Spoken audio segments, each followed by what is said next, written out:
Dámy a páni, vo štvrtok zverejnilo Ministerstvo práce, sociálnych vecí a rodiny návrh novely zákonníka práce, ktorým sa výrazne zvyšuje ochrana odborárskych funkcionárov pred prepustením zo strany nepoctivých, neférových zamestnávateľov, ktorým jednoducho odborári lezú na nervy, pretože si robia poctivo a statočne a kvalifikovane svoju prácu. To znamená, nekompromisne zastupujú záujmy a potreby zamestnancov daného podniku. My sme sa do tejto témy pustili zhruba pred rokom a pol, rokom a 3/4. Už pred 2 rokmi sme vlastne začali sa venovať tej téme ako problému, pretože sme identifikovali, že čoraz viac zamestnávateľov používa túto neférovú a protizákonnú, to musím zdôrazniť, prax, ako sa zbaviť tých odborárov. A keď som spomenul protizákonnú, tak samozrejme, na prvý pohľad by teda to mohlo znamenať, že však porušujú zákony, tak na čo ich treba meniť? Treba ich len trestať. Lenže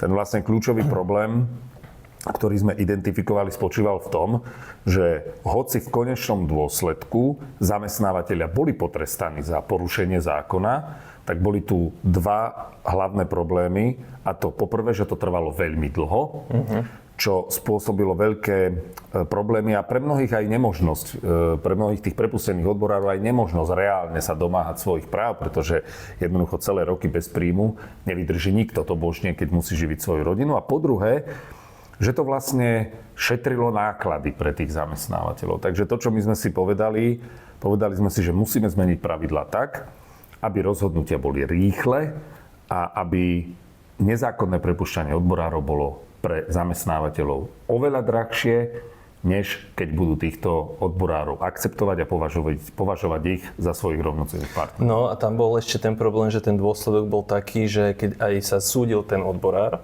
aj to vysúdil, aj vyhral, tak to zdecimovalo tú odborovú organizáciu. To je prvá vec. Čiže ničilo nám to odborové organizácie. A druhá vec bola, že autocenzurovali sa nám odborári. Že mne, keď niekto zavolal, chcel založiť odborovú organizáciu, ja som mu vysvetlil, aké sú rizika, aj keby ho napríklad prepustili toho odborára, že my s ním budeme súdiť, my to s ním pravdepodobne aj vyhráme, tak ten potenciálny odborár nezaložil tú odborovú organizáciu a nevznikla tam.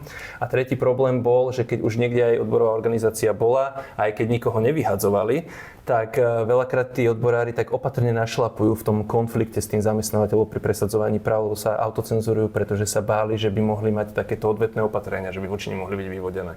Takže všetky tieto veci spôsobovala tá nedostatočná ochrana odborárov. A ešte zaujímavosťou je, že ja som za tebou s touto ideou prišiel ešte tak dávnejšie, pretože ja som ako keby ešte ani nebolo tak toľko tých prepustených tých odborárov, len ja som videl, že potrebujeme dať cílu tým odborárom, že aby sa nebáli, hej. No a teraz vlastne, však tá cesta ináč nebola ľahká, keď si zoberieš, že to trvalo fakt 2 roky, také nejaké brzda plyn. My sme robili aj nejaké tlačové konferencie, okrúhle stoly, zamestnávateľia tam neprišli, akože nebolo to jednoduché. A teraz ja som napríklad prvýkrát zažil takéto vyjednávania o nejakom návrhu zákona aj ja osobne na ostro. Hej, že predtým, keď som prišiel za tebou s nejakým nápadom, tak ty si to presadil. A ja som to presadil. Presne, a teraz som vlastne bol súčasťou tých rokovaní aj ja buď s tebou, alebo v závere už aj sám. Takže akože pre mňa to tiež bola zaujímavá skúsenosť to vidieť, že ako to presne naozaj funguje. A podľa mňa si spomenul jeden dôležitý moment, a to, že my sme museli prejsť nejakým procesom vyjednávania, rokovania, vysvetľovania, argumentovania a svojím spôsobom teda presviečania. A napríklad, čo sa nám nepodarilo, čo bola moja pôvodná myšlienka, nepodarilo sa nám vytvoriť akoby široký spoločenský, alebo konkrétne poviem mediálny tlak. Ja som si myslel, že my oslovíme médiá, novinárov s konkrétnymi príbehmi konkrétnych prepustených odborárov. A keďže sa to začne mediálne premielať, tak sa vytvorí prirodzený tlak na politikov, že toto poďte rýchlo riešiť. A to musím povedať, že sa nám vôbec nepodarilo napriek tomu, že sme sa opakovane usilovali robiť tlačovky, stretnutia s novinármi, prezentovať úplne konkrétne príbehy. Vytiahli sme tých ľudí, ktorí boli prepustení. Ukázali sme ich vlastne ľudské a profesionálne odborárske príbehy. Tak vlastne toto sa nám vôbec nepodarilo. Novinárov to absolútne nezaujalo, totálne to odignorovali a jednoducho neurobili sme z toho spoločenskú tému. A hovorím to preto, lebo samozrejme, že ľahšie sa spoločensky alebo politicky rieši problém, ktorý tá spoločnosť vníma, že je problém. Presne tak. A my sme teda narazili na to, že toto sa nám nepodarilo vyvolať, takže vlastne tá cesta bola ešte o to náročnejšia a podľa všetkého aj preto bola dlhšia, než sme si pôvodne mysleli. Ale dôležité je, že vlastne bola nakoniec úspešná. A ona bola vlastne úspešná akoby napriek tomu, že ten model, ktorý my sme si vytvorili, tú predstavu, ako to riešiť, vlastne ministerstvo na začiatku odmietlo. Áno, a samozrejme mali na to racionálne argumenty, ale povedali, že tento model nie. Ministerstvo prišlo s iným modelom, ktorý bol podľa nášho názoru ako rámec síce použiteľný, ale vnútorne nastavený tak, že nenaplňal to, čo my sme potrebovali. Nebolo to skutočné riešenie toho problému. A vlastne tie vyjednávania, naše vysvetlenia, argumentácie a podobne vlastne viedli napokon k tomu, že sme dosiahli ten kompromis, ktorý v plnej miere naplňa to, čo my potrebujeme. Čiže nie je to naše riešenie, nie je to to, čo my sme navrhli, ale je to skutočné riešenie toho problému, ktorý sme vyriešiť chceli. A naplňa to síce nie naše pôvodné predstavy z toho technického pohľadu, ale na 100% to naplňa naše potreby. Áno, teda potrebu efektívnej a skutočnej, rýchlej a pre zamestnávateľa drahej ochrany odborárskych funkcií. Áno. Ministerstvo prišlo so svojou predstavou a my sme na tú ich predstavu nabalili naše predstavy, aby sme zvodotesnili tú ochranu. Hej. A vlastne výsledok je, že áno, trvalo to dlhšie, napríklad preto, lebo médiá tú problematiku totálne odignorovali. Mimochodom, ignorujú tú problematiku dodnes. A trvalo to aj dlhšie práve kvôli tomu, že teda ten náš model bol odmietnutý a my sme potom museli modifikovať ten model. Ten model, s ktorým prišli ministerskí kolegovia a kolegyne. Ale vlastne výsledok je, že sme ho upravili, ten ministerský model, rôznymi opatreniami a rôznymi vsúkami tak, že dnes je, mne sa páči tvoj výraz, že dnes je totálne vodotesný a jednoducho v plnej miere naplňa to, čo potrebujeme. To znamená reálnu, rýchlu a pre zamestnávateľa drahú ochranu odborárskych funkcionárov. No a mohli by sme teda povedať, že čo to je ako to vlastne bude fungovať. Áno. Tak začnem teda asi týmto, že nemožno odborára prepustiť bez súhlasu výboru. To platilo doteraz a bude to platiť aj ďalej. Takže to ostáva, že súhlas výboru je potrebný. Ak zamestnávateľ súhlas výboru nezíska, tak sa môže obrátiť na inšpekciu práce, Národný inšpektorát práce a požiadať ich o súhlas. Ale ten súhlas ten Národný inšpektorát práce dáva po podrobnom preskúmaní toho prípadu. Hej? Čiže on si naozaj vyžiada všetky podklady, svedectva, stanoviska jednej aj druhej strany. A môže dokonca vypočuť si tých zainteresovaných ľudí, niekoho z manažmentu a toho prepusteného odborára, prípadne šéfa odborovej organizácie, ktorá nedala súhlas. Presne tak. A nebude o tom rozhodovať Národný inšpektorát práce sám, ale zriadi sa tripartitná komisia, to znamená komisia zložená zo zástupcov zamestnávateľov, zo zástupcov zamestnancov, čiže z odborárov a zo zástupcov úradu. A to znamená, že nie zo zástupcov zamestnávateľa toho konkrétneho prípadu alebo odborov, ale to budú na národnej úrovni. Strešné organizácie, ktoré sú... To znamená, že Konfederácia odborových zväzov si tam nominuje svojho človeka alebo svojich ľudí. Uvidíme, koľko člena bude tá komisia. A zaujímavosťou toho je, že tá komisia, a respektíve Národný inšpektorát práce môže dať súhlas s prepustením, iba ak tá komisia rozhodne jednomyselne. To znamená, že každý jeden člen tej komisie musí súhlasiť s prepustením. Takže my tvrdíme, že ak ten odborár je naozaj problémový, tak poprvé väčšinou výbor dá sám súhlas s prepustením. Ale ak by nedal a naozaj je to človek, ktorý tam nemá čo robiť, tak zamestnávateľ by nemal mať naozaj problém presvedčiť každého jedného člena komisie s prepustením. Ak nedá komisia jednomyselný súhlas, tak Národný inšpektorát udelí nesúhlas. Povie, že nemožno odborára prepustiť. Čiže to je podľa mňa prvá taká vodotesná podmienka, ktorou toho odborára reálne chránime. Naozaj sa to musí precízne posúdiť, ale treba presvedčiť každého člena komisie. To je prvá vec. Druhá vec je podľa mňa veľmi dobrá, že ak teda Národný inšpektorát ten súhlas nedá, a zamestnávateľia však sú rôzni, máme aj arogantných zamestnávateľov, a on ho aj tak prepustí, aj tak mu dá výpoveď, tak rovno zákon hovorí, výpoveď je neplatná, pracovný pomer trvá celý čas, až kým nerozhodne súd, ty ho musíš platiť, ty musíš prideľovať prácu alebo platiť mu náhradu mzdy. Ty je zamestnávateľ. Zamestnávateľ, áno. a umožniť mu výkon funkcie odborára za celý ten čas. A ak by súd náhodou rozhodol, že naozaj nie je spravodlivé požadovať od zamestnávateľa, aby tohto človeka zamestnával, tak potom súd povie, dobre, tak výpoveď je platná, ale je platná až dňom rozhodnutia súdu. Čiže celý ten čas je ten človek naozaj zamestnaný. A čo je dôležité ešte povedať, že zrušili sme to 36-mesačné obmedzenie na náhradu mzdy pri neplatnej výpovedi. Že doteraz, keď si sa súdil a súd trval 5 rokov, tak súd ti priznal náhradu mzdy za 36 mesiacov. Teraz odborár... Často nižšiu, teda musím povedať. Dobre, ale maximálne mohol za 36. A teraz vlastne toto obmedzenie sa zrušilo. Takže za celý ten čas. Hej.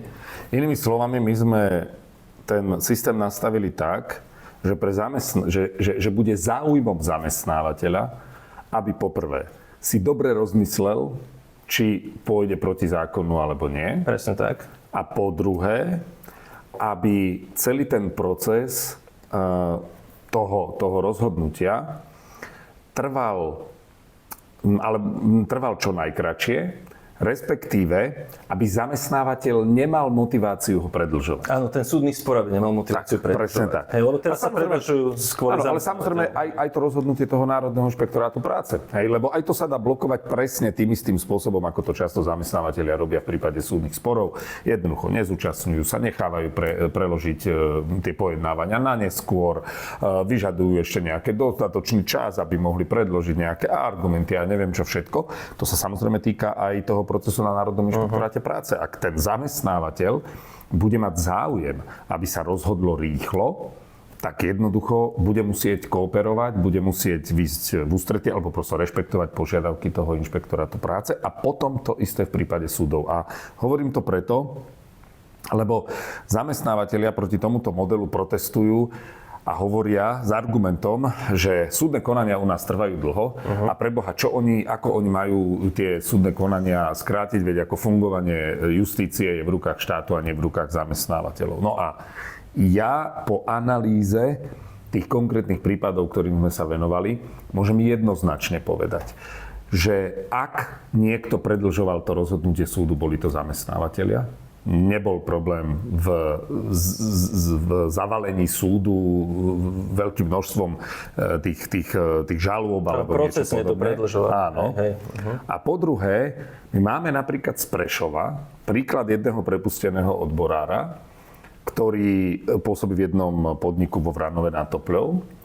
A v jeho prípade aj s odvolacím konaním trval celý súd necelý rok. Necelý rok.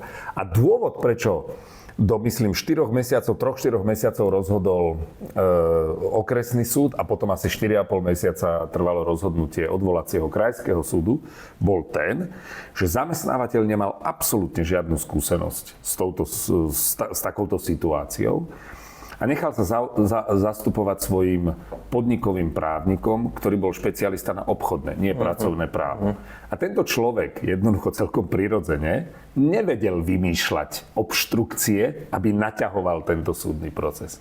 Takže tento konkrétny prípad je dôkazom toho, že súdy by vedeli aj doteraz rozhodovať rýchlejšie, keby záujmom zamestnávateľa, firmy, ktorá si vie najať všelijakých právnikov a dať na to veľké peniaze, nebolo naťahovať celý ten proces. Takže toto je veľmi dôležitý moment, že my sme vlastne nastavili ten nový systém tak, že bude v záujme zamestnávateľa, v záujme firmy, aby tie rozhodnutia boli rýchle. Tak na úrovni Národného inšpektorátu práce, ako aj na úrovni toho súdu. A ešte jednu vec, že dali sme tam viacero takýchto bariér a ešte jednu bariéru sme nespomenuli, čo sme tam dali.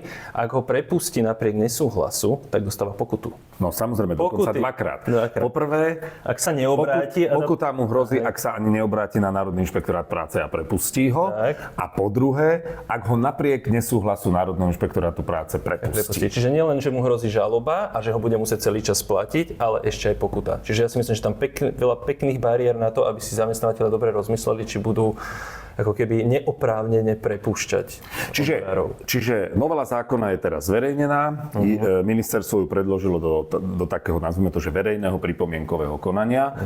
No a samozrejme našou úlohou v prípade, že uspejeme vo voľbách na pozíciu prezidenta a viceprezidenta KOZ, je aktívne vstúpiť aj do toho pripomienkového konania. Už v tejto chvíli asi nie vyslovene vlastnými pripomienkami, pretože musím povedať, že tie sme do tej novely dostali. Ale musíme pozorne sledovať to, s akými pripomienkami prídu najmä zamestnávateľia, pretože tí samozrejme akože férovo, transparentne od začiatku hovoria, že oni s týmto riešením nesúhlasia. A musíme byť jednoducho pripravení ustrážiť, aby tá novela zostala v tejto podobe až do jej finálneho schválenia v Národnej rade zhruba v októbri, možno novembri budúceho roka, tak, aby teda v plnej miere bola účinná od 1. januára 2027. Áno, presne tak to bola vlastne prvá zásadná úloha. A ja teda verím, že dostaneme príležitosť, aby sme sa tej úlohy ujali, aby sme dokončili to, čo sme začali. A chcem jednoznačne povedať, že my si dáme tú robotu, aby táto novela v konečnom dôsledku bola schválená v tej podobe, v akej ju teraz ministerstvo navrhlo, v akej sme ju dohodli, pretože práve táto podoba je skutočným riešením problému, ktorý stal na začiatku celého toho procesu. Presne tak.